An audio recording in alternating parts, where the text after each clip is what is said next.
tudo bem com você? Seja bem-vindo a mais uma aula deste que é o melhor componente de todos, o componente de História.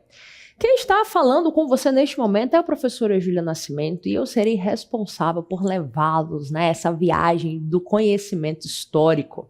Então, sem mais delongas, vamos ver o que nós temos para a aula de hoje. Hoje nós estamos na aula 40, e temos como objeto de conhecimento uma nova ordem econômica. De detalhamento, teremos as demandas do capitalismo industrial e o lugar das economias africanas e asiáticas nas dinâmicas globais.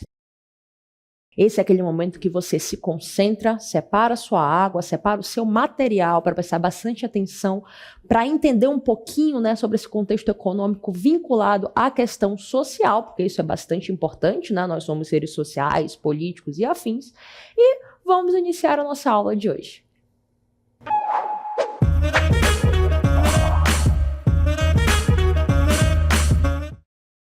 Então, aluno, primeiramente, vamos conseguir compreender do que estamos falando, Professora, eu não sei o que é capitalismo, eu tenho dificuldade de entender. Capitalismo, ele é um sistema econômico que ele vai ser baseado, na geração de capital, ou seja, na geração de lucro, tá? Isso vai ter a ver, vai estar muito baseado ali na ideia do livre comércio, e aí a gente relembra a ideia do liberalismo do Adam Smith ali, da liberdade sem intervenção do Estado, uma liberdade econômica, e na propriedade privada dos meios de produção, que pode ser uma fábrica, pode ser um terreno, depende ali do contexto, tá bom? O capitalismo, em geral, ele vai ter 3 fases.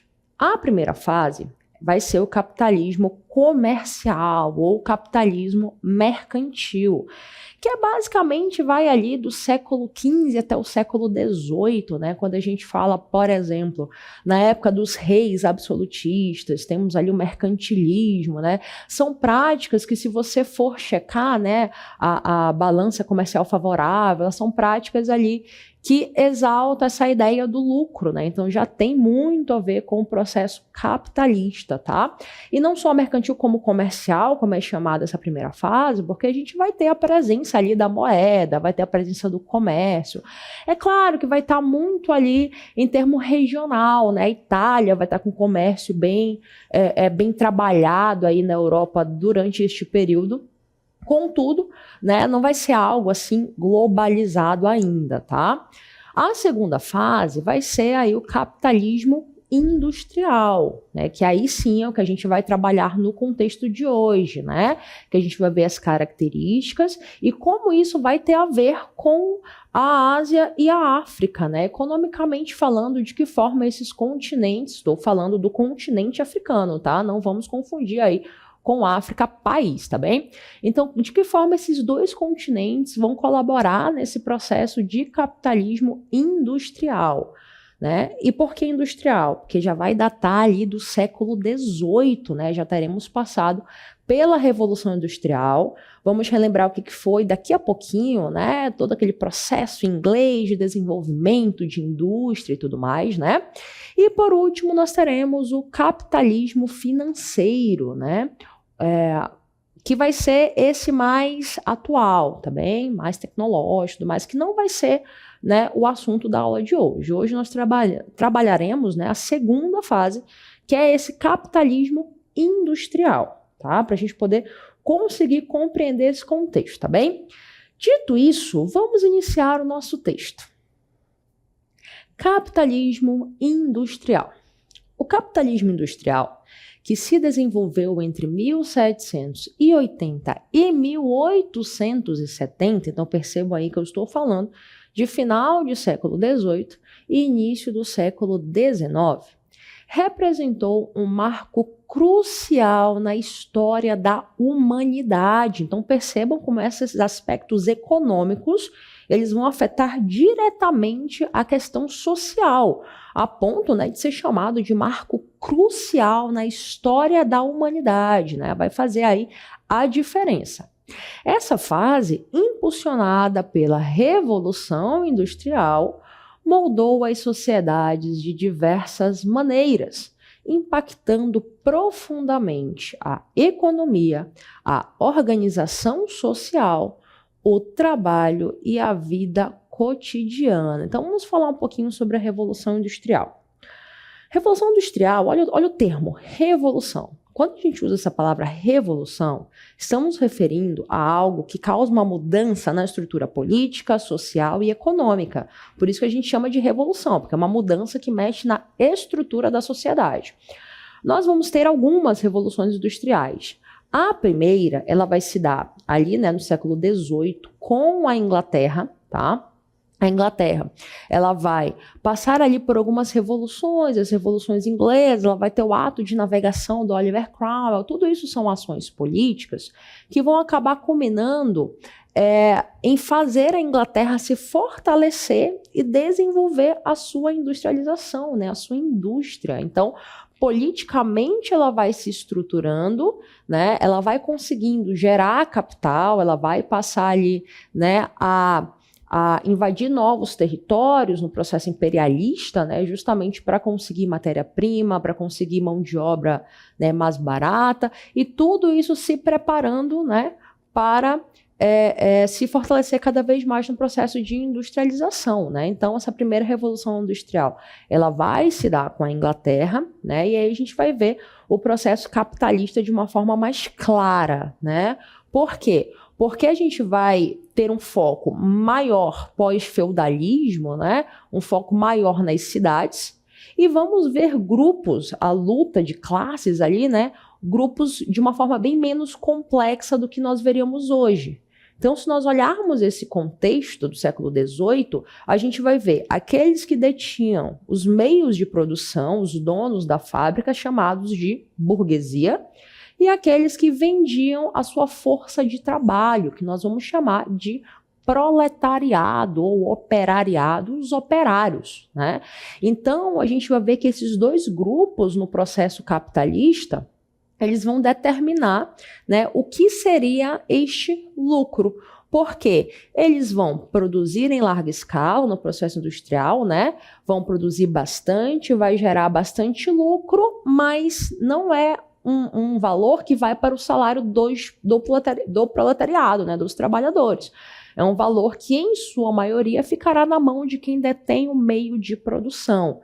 Então, a gente sempre exemplifica, com a primeira revolução industrial, justamente para a gente conseguir compreender esse processo do capitalismo industrial, Ou seja, essa questão do contexto social presente nesta época, diferente do que seria hoje, que é um contexto bem mais complexo, e precisamos entender também que o capitalismo, por ser um sistema econômico que é utilizado na maior parte do mundo, ele vai ser empregado de formas, individuais, aí, dependendo do contexto daquela nação e daquele país. Por isso que é importante que a gente consiga compreender como esse capitalismo ele é definido, e de que forma ele é empregado no contexto que estamos estudando. O capitalismo chinês não é o mesmo capitalismo norte-americano, que não é o mesmo brasileiro, Então perceba que a gente está falando aí de contextos diferentes, em umas sociedades que são bem mais complexas do que eram no século XVIII na Inglaterra, tá bom? E aí, quando a gente atinge aí a segunda revolução industrial, a gente vai ver uma tecnologia maior, já vai fazer uso do petróleo, além do carvão, E aí a gente vai ver outros países ascendendo nesse contexto, tá bem? Então vamos dar continuidade ao nosso texto, falando desse capitalismo industrial. Com o advento da industrialização, houve uma mudança significativa na forma como os produtos eram fabricados. As fábricas passaram a produzir em larga escala, utilizando técnicas de produção em massa para aumentar a eficiência e reduzir os custos de produção. Então, qual é a ideia de uma fábrica? É produzir muito em menor tempo. E isso vai modificar a sociedade. Por quê? Porque você vai gerar mais lucro, produzindo mais, Você vai gerar mais empregos, você vai gerar mais produtos, precisa de mercado consumidor, precisa pensar na mão de obra, então perceba a mudança estrutural, né? Mas algo que eu sempre gosto de chamar a atenção é de como nós passamos a tratar a nossa noção de tempo nesse processo de trabalho, né? Porque agora a gente vai ter um horário para entrar na fábrica, o horário para se alimentar, o horário para sair da fábrica. E antes, o processo de trabalho, ele não tinha esse controle temporal. Então, se hoje nós temos tempo para tudo, é porque houve a Revolução Industrial e se notou que quanto mais tempo você utilizar a sua energia para produzir, mais você produz. Certo? Então, olha só a nossa noção de tempo atrelado, né, ao relógio, ao horário do relógio. Tanto é que é nesse contexto que surgem também os bairros fabris, né, locais ali aonde o proletariado fica sempre próximo a uma fábrica, que assim quando toca a sirene do horário de entrar, eles entram, né, para obter e para iniciar este trabalho.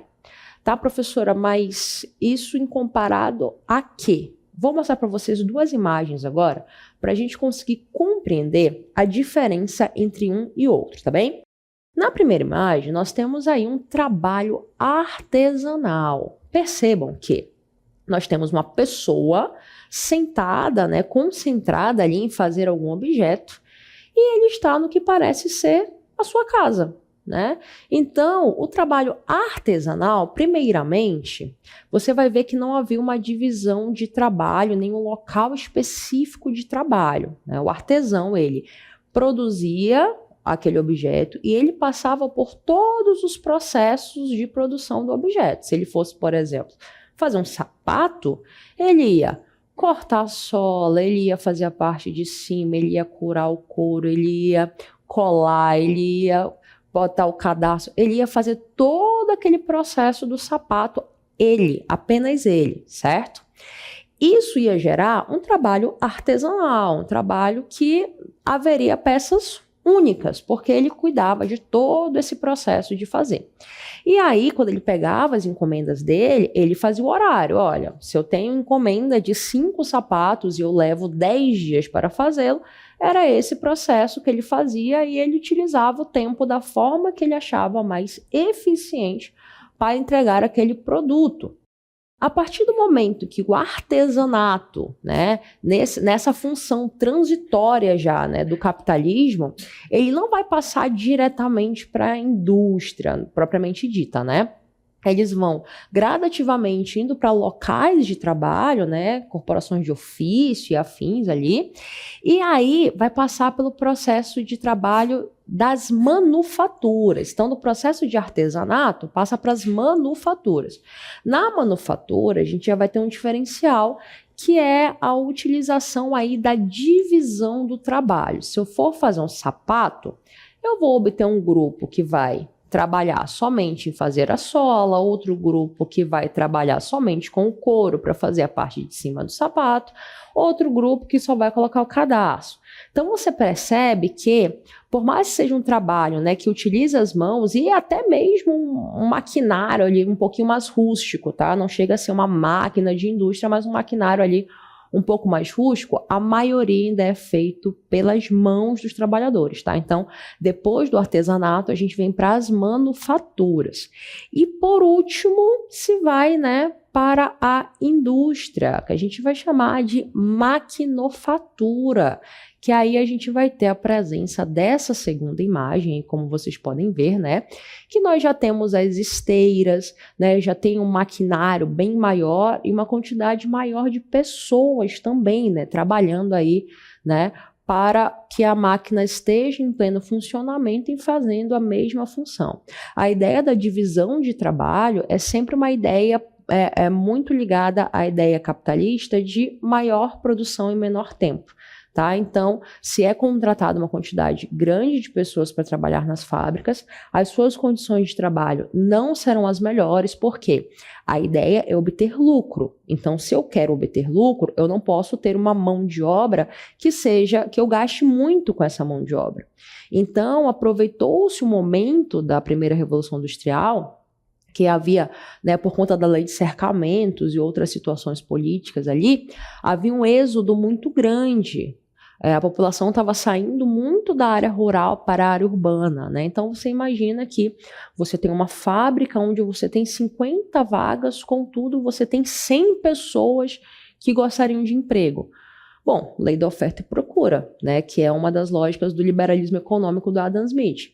Né? Se eu tenho menos vagas de emprego do que gente procurando, eu não preciso melhorar salários, eu não preciso melhorar o ambiente, porque vai haver pessoas que vão trabalhar para mim. Por quê? Porque se não quer trabalhar para mim, tem outras dezenas procurando emprego que querem, certo? Então, as condições dentro das fábricas, né, o que a gente percebe que vai ser também uma transição social, né, bem complicada, vão ser insalubres, né, locais aí bem sujos, locais de várias doenças, né, se passavam muitas horas trabalhando, não se falavam direitos trabalhistas, e estou falando de contexto de século XVIII, tá, gente?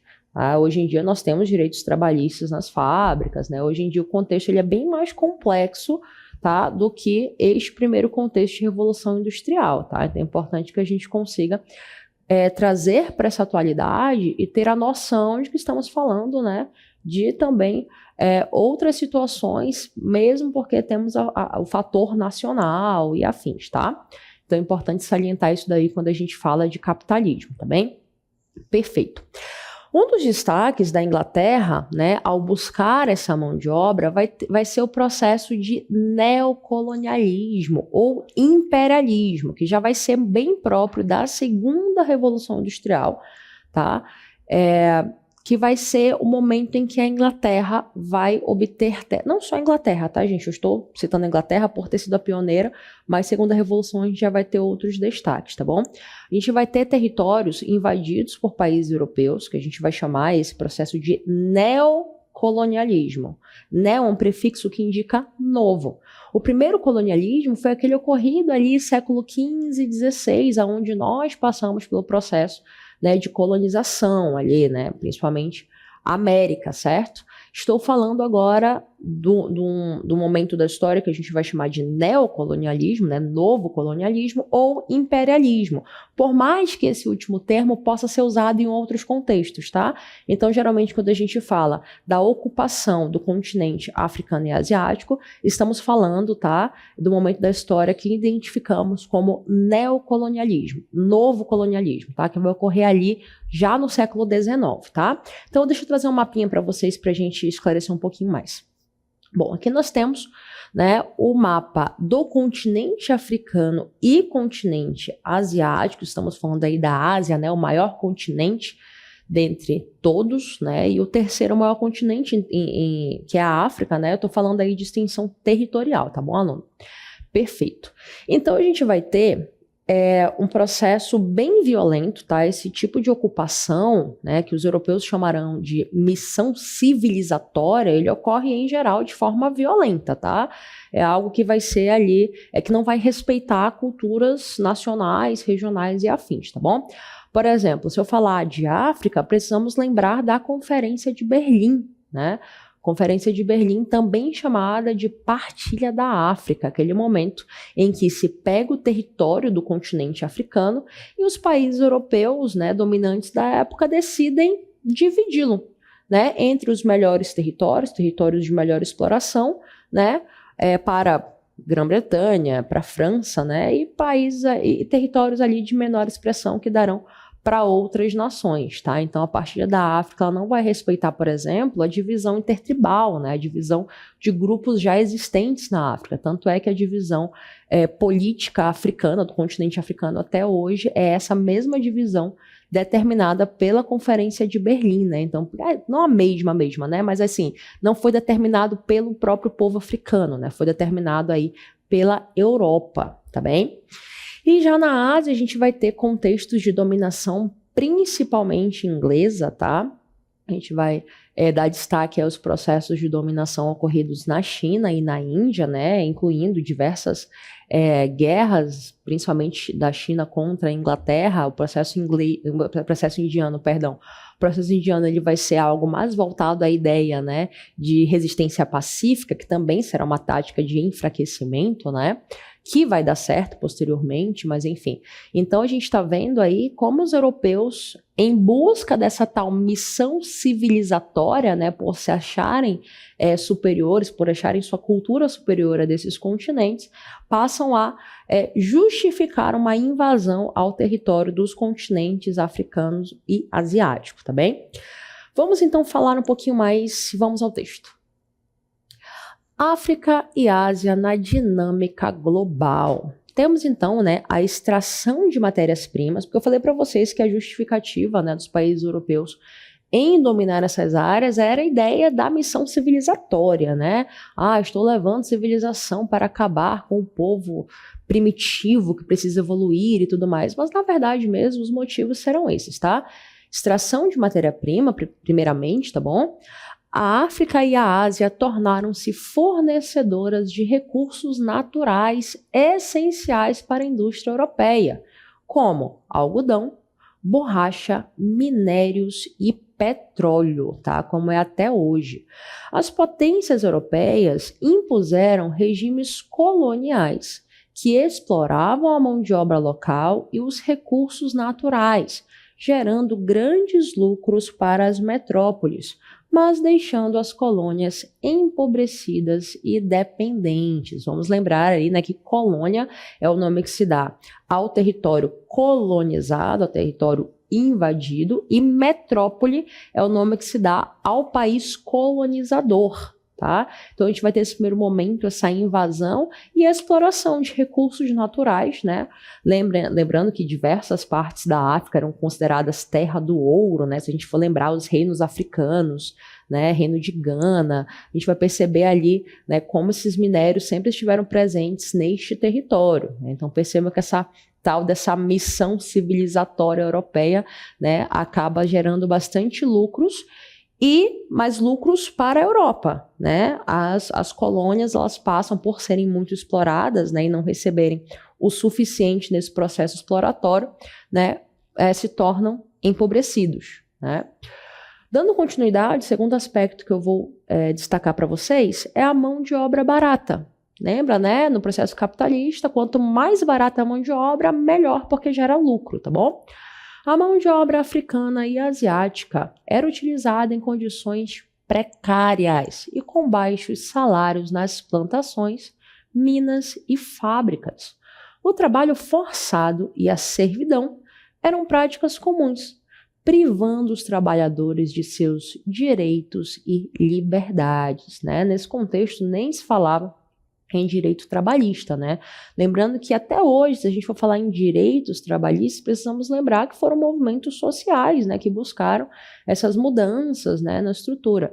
Nem sempre a economia, ela vai valorizar a questão social, tá, gente? Então é importante que a gente consiga entender que se um país explora o outro, ele enriquece, mas esse outro empobrece, né? Então sua mão de obra aí era precária, né? Vivia ali em condições desrespeitosas, não só de forma cultural, mas de forma financeira também, tá? E o último aspecto que eu vou destacar a vocês é falando sobre o mercado consumidor, né? As colônias também serviam como mercado consumidor para os produtos manufaturados na Europa. Essa relação comercial beneficiava as metrópoles, né, o país colonizador, que impunham tarifas e restrições ao desenvolvimento industrial das colônias, perpetuando a dependência econômica. Se a gente for falar do Brasil, por exemplo, né, por muito tempo Portugal não deixou que nós desenvolvêssemos indústria, né?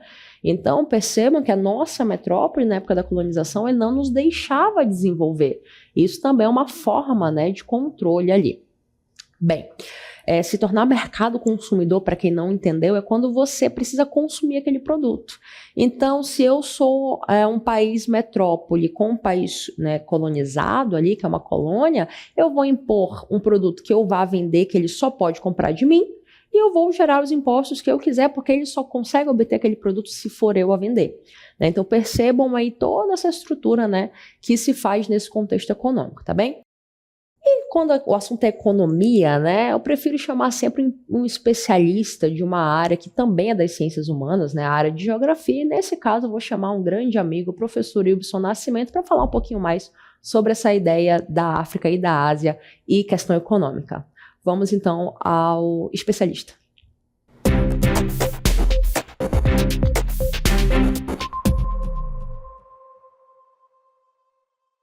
Olá, galerinha do 8º ano, eu me chamo Wilson do Nascimento, eu sou professor do componente Geografia e eu estou aqui para falar um pouco sobre o papel dos continentes africano e asiático diante do cenário econômico global. E eu vou fazer isso a partir de dois aspectos, a partir do aspecto econômico e do aspecto demográfico. A começar com um aspecto demográfico que trata basicamente da população. Nós estamos falando dos dois continentes mais populosos do mundo, sendo que a Ásia é o continente mais populoso do mundo, com uma população de aproximadamente 4,8 bilhões de pessoas. A África é o segundo continente mais populoso do mundo. Estima-se que a população do continente africano cresça em um ritmo bem mais acelerado nas próximas décadas que as populações dos outros continentes. Isso é importante porque com a população crescendo na África e essa população grande dentro do continente asiático, esses dois continentes têm mão de obra para o seu desenvolvimento econômico e também mercado consumidor. Do ponto de vista econômico, nós temos duas realidades distintas.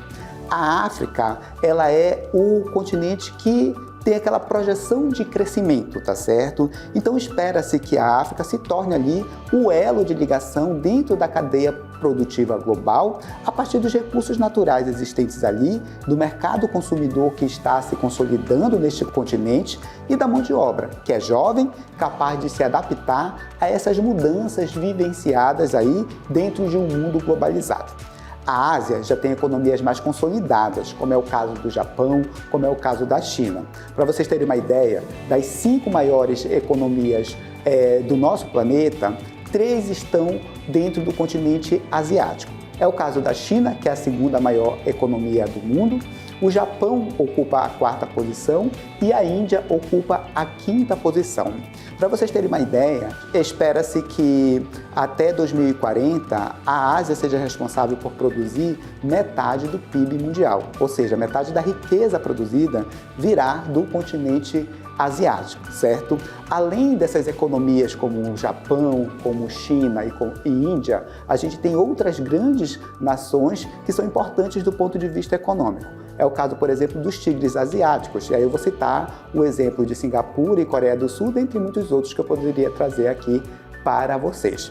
Além disso, a Ásia se consolidou como um importante polo de produção e distribuição de serviços, de mercadorias, também é um importante mercado consumidor e ao longo das últimas décadas, o eixo político e econômico tem se deslocado para este continente. Por todas as razões que eu citei aqui, a Ásia e a África, elas têm uma importância significativa diante do cenário econômico global atual. Espero ter contribuído com os estudos de vocês e até uma próxima oportunidade. Tchau, tchau. Fiquem bem.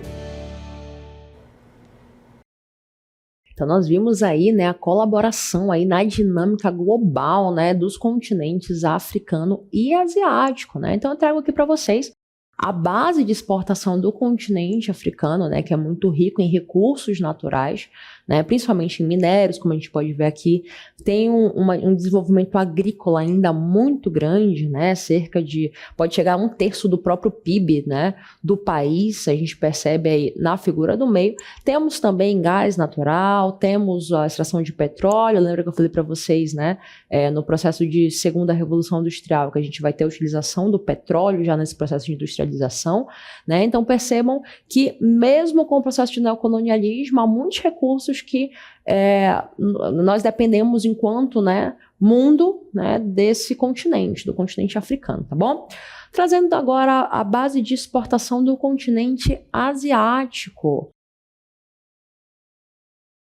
Nós já trazemos aí, né, uma função um pouco mais voltada para a tecnologia. A gente vai ter o destaque, né, da China, do Japão, da Coreia do Sul, de Taiwan, né, então da Índia. Então a gente já percebe uma produção mais voltada para a área tecnológica, para a área automobilística, né, o que a gente vê de destaque hoje nesse contexto, nessa dinâmica global atual. Então, são processos aí que historicamente, né, venceram alguns obstáculos, tem outras heranças como nós, enquanto Brasil, também temos, né, contudo é sempre importante entender a colaboração, né, econômica global desses continentes, né, mesmo que a gente cite ali países específicos. Bom, alunos, essa foi a aula de hoje, espero que vocês tenham aproveitado, espero ter colaborado com o conhecimento de vocês, até uma próxima e tchau, tchau.